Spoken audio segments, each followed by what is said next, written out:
अस्सलाम वालेकुम जी दोस्तों, इस टाइम हम हैं मदीना बस में और जा रहे हैं मस्जिद किबलातैन से मस्जिद कुबा में। और हमारे साथ हैं जनाब इंडियन दोस्त हैं, जावेद भाई हैं।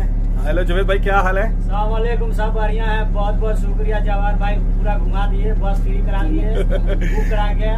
ओके, और ये हैं जी हमारे सिकंदर अंसारी साहब, इंडिया के कौन से शहर से? बिहार से। ये हैं बिहार से।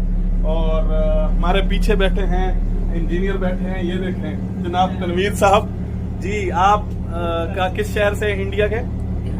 ये भी बिहार के हैं। और अभी हम आपको ड्राइवर से मुलाकात कराते हैं जो कि खाली बस चला रहा है इस टाइम। और ये देखें हेलो, क्या हाल है? How are you? I am fan. Good. और ये मदीना बस का जो ड्राइवर है और ये जा रहे हैं।